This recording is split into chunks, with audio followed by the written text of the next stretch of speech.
Akka moltan daawwattoota keenya oduu qabannee dhihaanneerraa oduu har'aa wajjin ani aham attis jedhama.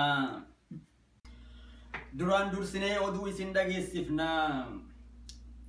Hiriirri mormii aariidhaan guutame gurguddaan lama hawaasa booyyee fi hawaasa adurreedhaan biyya Noorz Ameerikaatti geggeeffame. Muummichi ministeera biyyattii Itoophiyaa jedhamtu obbo Harree Dassaaleny kijiba kiiloogiraama 999 ulfaatu kijiban. Amma oduu bal'inaan. Lukoonni biyya Noorz Ameerikaa jiraatan kaleessa hiriira nagayaa aariidhaan guutame bahuudhaan falmii isaanii dhageessisaa oolanii jiru. Akka lukoonni kun jedhanitti lafarraa fixiinsaa fi sanyii duguuginsi hangana hin jedhamne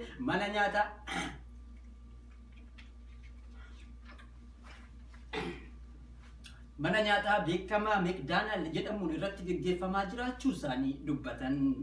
Itti dabaluudhaan lukoonni kun akka jedhanitti manni nyaataa beekamaa fi jaallatamaa dhiiga ilmaan keenyaatiin tahe kun McDonald lukoota biyya Noorz Ameerikaa jiran lafarraa fixuudhaan yeroo ammaa biyya Afrikaa fi Eeshiyaatti tarkaanfachuudhaan lukoota lafarraa fixaa jira jechuudhaan lukoonni kun dabalanii addeessanii jiru.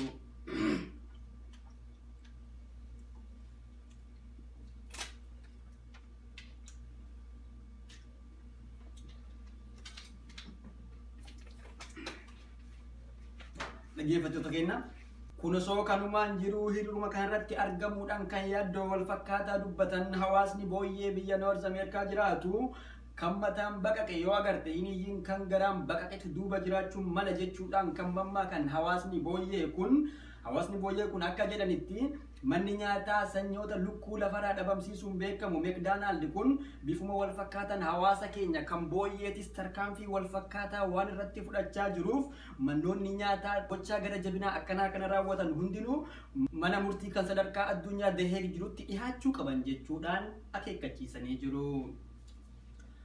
Achuma biyya Ameerikaatti guyyaa kaleessaa hiriirri wal fakkaataan hawaasa adurreetiin Washington DC White House fuulduratti geggeeffamuun dhaga'ame. Akka adurroonni kun jedhanitti walqixxummaa mirgaa fi sirni demokiraasii bineensotaa biyya Noorz Ameerikaa gadi bu'aa dhufuun isaa nu yaachisee jira jechuudhaan adurroonni kun dubbatan. Itti aansuudhaan akka adurroonni kun jedhanitti keessumattuu garaagarummaan mirgaa isaanii fi saroota jidduu jiru tasuma kan wal hin madaalle ta'us dabalanii dubbatanii jiru. Komii adurroota biraa dhihaate kana ilaalchisee sarooti gama isaaniitiin deebii kan kennan yoo ta'u akka saroonni kun jedhanitti kabajaa fi jaalala kan ittiin dhuunfachuu danda'an hojiilee garaagaraa hojjechuudhaan jechuudhaan saroonni kun dubbatan. Fakkeenyaa fi namoota ija hin qabne tajaajiluudhaan akkasumas badiilee biyyattii keessatti raawwatamuu fi poolisaa fi FBI akkasumas teeroristii adurroota qabuudhaan kan poolisa gargaaran ta'uu isaanii dubbatanii mormii adurroota biraa dhihaate kana saroonni fudhatama dhabsiisanii jiru.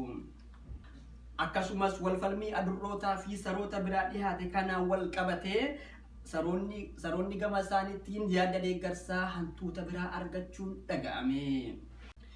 Akka dura bu'aan hantuutaa tokko jedhanitti komiin adurroota biraa dhihaate kun gonkumaa kan fudhatama hin qabne ta'uu ibsanii akkasumas deebiin saroonni deebisan deebii sirrii fi deebii jaalatamaa ta'uu dubbatanii itti dabaluudhaan hantuutonni kun akka jedhanitti deeggarsa cimaa fi jaalala cimaa akka sarootaaf qaban Twitter akkaawuntii isaaniitii irratti maxxansanii jiru. Oduu biyya alaa. Muummichi ministeera biyyattii Itoophiyaa jedhamtu obbo Harree Dassaaleny kijiba kiiloogiraama 999 ulfaatu kijiban.